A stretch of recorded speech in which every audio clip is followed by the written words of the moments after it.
Salut les polyglottes, dans cette nouvelle vidéo on va parler à nouveau de tout ce qui est organisation et comment apprendre plus rapidement, plus efficacement une langue étrangère. Et ça c'est vraiment fondamental pour moi et vraiment promis je ne vous lâcherai pas tant que vous n'arriverez pas à parler couramment la langue que vous avez choisie. Et dans cette vidéo je vais parler de pourquoi on peut à un moment, et sans doute ça vous arrive, ça vous est déjà arrivé ou ça va vous arriver ou peut-être que vous êtes en plein dedans, il y a un moment où ça va pas. Vous tournez en rond et vous avez l'impression de ne pas progresser et que ce que vous faites ne vous apporte pas les résultats que vous voulez. Et en plus, ça vous ennuie. Vous apprenez une langue au quotidien, vous trouvez ça pas marrant et à un moment, vous vous demandez pourquoi je fais ça. Enfin, d'une part, c'est ennuyeux, d'autre part, j'ai l'impression de ne pas progresser. Et on va voir justement toutes les questions à vous poser pour y remédier, pour vous sortir de ce mauvais pas et surtout pour arriver à renouer avec des résultats intéressants, c'est-à-dire arriver à progresser chaque semaine, vous voyez que vous parlez de mieux en mieux votre langue cible, et surtout d'y prendre du plaisir, de vous amuser à le faire, parce que s'il n'y a pas de plaisir, il n'y a pas de motivation, et s'il n'y a pas de motivation, il n'y a pas de réussite possible. Alors, donc, si vous regardez mes vidéos, je pense que vous êtes à la recherche d'une stratégie gagnante pour réussir à apprendre une langue rapidement et efficacement. Voilà. Bon. Ça, je pense qu'on est sur la même longueur d'onde. Ce qui vous intéresse, c'est de savoir comment apprendre une langue. Donc, ma façon de voir les choses, c'est de créer un système. Un système, c'est quoi? C'est tout simplement une sorte de machine que vous créez où vous mettez une langue et à la fin, vous ressortez avec des connaissances concrètes. Et puis, de manière plus pragmatique, au quotidien, de quoi s'agit-il? Il s'agit tout simplement de choses que vous allez faire, d'une routine, de tout un tas d'activités que vous allez faire qui vont vous faire progresser et vous faire construire petit à petit, brique après brique, vos connaissances et vos compétences dans cette langue. Et ces activités, il faut forcément qu'elles soient basées sur les activités essentielles qu'on fait quand on parle une langue, c'est-à-dire lire, écrire, parler, écouter. Et si vous pratiquez à chaque fois, tous les jours, des activités comme ça qui vous permettent d'avoir une grammaire plus correcte, une meilleure prononciation, de mieux comprendre ce que vous entendez, de lire plus rapidement des textes, là vous êtes parti pour faire d'énormes progrès. Le problème, c'est que pour énormément de gens, c'est l'inverse qui se produit. Qu'est-ce que je veux dire par là? Eh bien, c'est que l'apprentissage est lent, il est laborieux et vous avez l'impression de ne pas progresser. C'est-à-dire vous faites des choses, vous ouvrez votre méthode, vous prenez des applis tous les jours et au bout de 3 à 6 mois, vous vous dites c'est pas possible, je n'ai pas progressé d'un pouce alors que pourtant je me suis embêté à travailler sur cette langue. Qu'est-ce qui se passe? Justement, on va voir le diagnostic. Et à mon avis, si ça ne marche pas pour vous, c'est pour la raison suivante. Je pense que vous serez d'accord. Vous allez mettre votre apprentissage d'une langue au service de votre vie. C'est-à-dire que vous avez des objectifs, vous avez des envies, vous voulez apprendre, je ne sais pas, l'allemand par passion ou le chinois pour le travail, etc. Et vous allez tout mettre en œuvre pour y arriver. Donc votre apprentissage au service de votre vie. Et ce qui se passe bien souvent, c'est que les personnes se retrouvent avec l'effet inverse. C'est leur vie au service de l'apprentissage. C'est-à-dire vous allez passer plusieurs dizaines de minutes, voire 1 heure, voire plusieurs heures par jour au service de la langue. Et vous n'allez rien avoir en retour. Vous allez juste apprendre des choses, mais une fois que vous allez avoir envie de mettre vos connaissances en pratique sur le terrain, il n'y a rien. Et finalement, vous avez bouffé votre temps dans votre apprentissage. Et maintenant, on va voir plus en profondeur ce qui cloche. Pour vous donner un exemple, j'ai fait une vidéo il n'y a pas longtemps sur les logiciels de répétition espacée, ou SRS. Et ça, c'est quelque chose de très parlant. Parce qu'il y a des chiffres. Dans ces logiciels, il y a des chiffres de mots que vous avez appris ou de mots que vous avez à réviser. Et assez souvent, il y a des personnes qui me contactent en me demandant s'il est pertinent de continuer sur un logiciel parce que ils se sont retrouvés avec 600 mots, par exemple, sur Anki. C'est-à-dire, ils ont rentré tellement de mots, tellement d'expressions tous les jours, que ces personnes se retrouvent ensevelies sous le nombre de choses à réviser au quotidien. Ou alors, il n'y a pas longtemps, j'avais une amie qui apprend le japonais et qui m'a dit, alors j'apprends sur Wanikani, donc je ne sais pas si vous connaissez, c'est un logiciel pour le japonais, pour apprendre le japonais, pour faire court. Et cette personne me dit, je suis parti en vacances et quand je suis revenu de vacances, j'avais 300 mots à réviser dessus et honnêtement, j'avais aucune envie, zéro motivation à m'embêter à réviser 300 mots sur une appli. Et ça, c'est symptomatique, c'est concret, c'est chiffré, c'est vraiment quelque chose qu'on peut sentir du moment où tout est retourné. On marche sur la tête dans le sens où c'est plus les logiciels qui vous aident à apprendre une langue, c'est vous qui bouffez du temps sur les logiciels. Et ça, c'est d'ailleurs un problème inhérent à ce genre de logiciel. Il ne faut pas oublier que la personne qui a créé Super Memo, qui est plus ou moins l'ancêtre de toutes ces applis, tous ces logiciels de répétition espacée. Monsieur Piotr Wozniak, un Polonais, c'est une personne qui est tellement organisée dans son apprentissage et dans tous les aspects de sa vie que tout doit être fait à des moments très précis. Chaque chose à ce moment, à telle heure il faut faire telle chose, à telle heure il faut faire telle chose.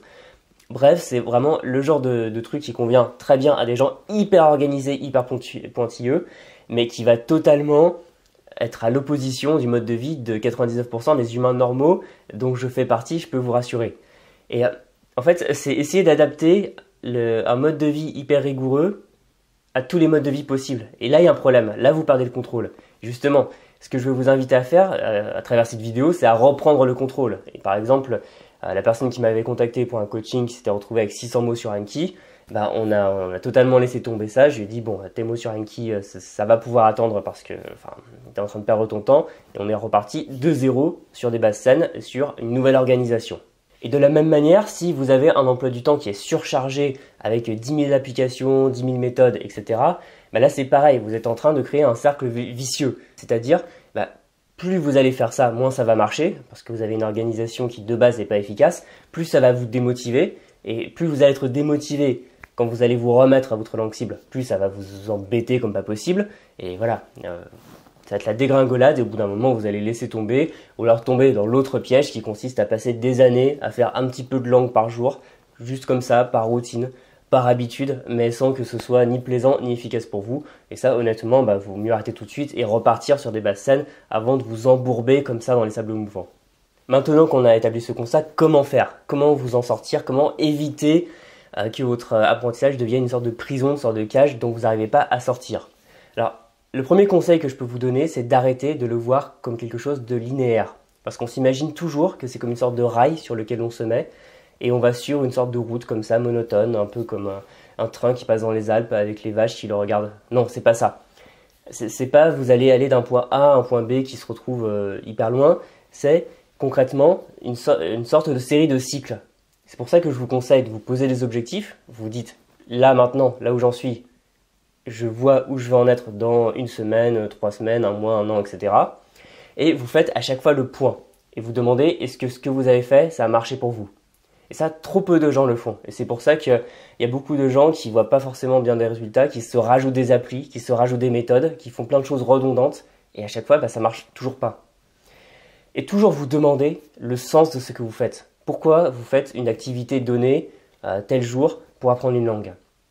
C'est pour ça que c'est très important de développer votre esprit critique, de ne pas croire qu'une méthode, juste parce qu'elle l'annonce, va vous mâcher le travail, vous faciliter la tâche ou vous faire progresser super vite, mais plutôt, quel est le point précis sur lequel vous allez progresser? Par exemple, une bonne démarche à avoir, c'est non pas de se dire bon, je vais peut-être rajouter des podcasts parce qu'il paraît que c'est bien, mais plutôt, j'ai un problème de compréhension auditive, je ne comprends pas les gens, j'ai l'impression qu'ils parlent trop vite, donc je vais étudier des podcasts chaque jour et vraiment essayer de booster ma compréhension auditive. Ça, c'est une bonne manière de faire parce que vous avez le sens de pourquoi vous le faites. Et ensuite, une fois que vous aurez fait ce genre de choses, ajoutez par exemple une application, une méthode, une ressource, vous demandez régulièrement à la fin de la semaine, du mois, etc. Est-ce que ça m'a vraiment aidé? Est-ce que je peux faire avec? Est-ce que c'est indispensable ou est-ce que en fait je peux très bien m'en passer? Et comme ça, la 8e appli que vous essayez ce mois-ci, vous laissez tomber. Parce que je vois vraiment beaucoup de gens qui font des redondances, qui prennent parfois 2 applis qui font exactement la même chose et qui du coup passent 2 fois plus de temps à faire la même chose, ou alors qui se rajoutent des méthodes. Enfin, le nombre de gens que je vois qui me disent alors moi j'utilise Assimil, Babel et telle ou autre méthode en même temps, je me dis mais perds pas ton temps avec ça. Prends une méthode, celle qui te semble la plus efficace et sur le reste de ton temps libre, je sais pas, parle avec des locuteurs natifs. Voilà, c'est très important d'arriver à retrouver pourquoi vous faites des choses et toujours vous demander si ça vous est utile. Et franchement, si une activité donnée vous est pas utile, pas d'état d'âme, poubelle. Honnêtement, votre temps n'est pas à passer au service de votre apprentissage. Les ressources doivent vous servir. Et finalement, tout ça, ça va vous ramener dans le concret. Et le concret, c'est super important. Demandez-vous régulièrement, faites-vous cette piqûre de rappel, pourquoi là maintenant, tous les jours, je suis en train d'apprendre cette langue. C'est pas juste pour l'apprendre, sauf si vous aimez vraiment tester des méthodes, honnêtement, bon, peut-être, mais c'est parce que vous avez envie, je sais pas, de parler, de voyager, de vous expatrier, de trouver du travail à l'étranger, etc. Voilà, c'est pour des choses concrètes, réelles. Et personne s'embêterait à apprendre une langue juste pour l'apprendre, c'est pour faire des choses réelles. Donc allez voir des films, lisez des romans, parlez avec des gens, super important parce que d'une part ça fait rencontrer des vrais gens et en plus ça fait progresser. Bref, retrouvez le concret. Dites-vous toujours que vous n'apprenez pas une langue juste pour tourner les pages d'une méthode, mais pour faire les choses dans cette langue que vous ne pouvez pas encore faire. Par exemple, je ne sais pas, vous êtes fan de cinéma coréen, bah c'est pour regarder les films coréens sans sous-titres. C'est pas pour faire Assimil coréen ou Rosetta Stone coréen ou je sais pas quoi. Voilà. Et là où c'est très intéressant, c'est que ça va casser totalement l'embourbement, c'est-à-dire cette espèce d'indolence dans laquelle on est. Et honnêtement, moi je suis tombé là-dedans, tout le monde tombe là-dedans à un moment ou à un autre. Hein, c'est tout à fait normal, il n'y a pas à culpabiliser. Mais c'est un peu comme, voilà, vous commencez un peu à vous endormir, quelqu'un va faire clap comme ça, et ça va vous réveiller, ça va vous redonner un coup de fouet, et vous allez vous dire, ok, ça je garde pas, et vous vous concentrez sur ce qui est efficace. Et vu que vous allez vous concentrer sur ce qui est efficace, vous allez voir des progrès plus rapides, et vu que vous allez voir des progrès plus rapides, ça va vous motiver, ça va vous donner plus envie chaque jour d'y retourner, etc., etc. Et là, vous avez remplacé le cercle vicieux par un cercle vertueux, et là c'est bon, vous avez gagné. Pour conclure sur cette vidéo, c'est très important de reprendre le contrôle de votre apprentissage, de savoir pourquoi vous le faites et de toujours vous rappeler que les ressources pédagogiques que vous employez sont un moyen et non une fin. Parce que trop de gens en fait s'embourbent et font comme si leur apprentissage était la finalité de leur apprentissage, ce qui est évidemment pas le cas et honnêtement on peut vite perdre ça de vue. Mais les ressources sont simplement un moyen et la fin, c'est arriver à parler couramment le plus rapidement possible, le mieux possible, votre langue cible. Je vous remercie d'avoir regardé cette vidéo. Si ça vous a intéressé, je vous invite à vous abonner, à me laisser un pouce et à m'écrire un commentaire. Comme ça, non seulement on peut en discuter dans les commentaires, mais en plus ça aide vraiment au référencement de ma chaîne. Et pour terminer, vous pouvez, si mes stratégies pour apprendre une langue vous intéressent, rejoindre mon club de polyglottes. Il vous suffit de vous inscrire, il y a le lien en bas dans la description et en plus vous recevrez ma mini formation gratuite 25 techniques pour apprendre votre vocabulaire. Je vous dis à très bientôt dans une prochaine vidéo. Salut!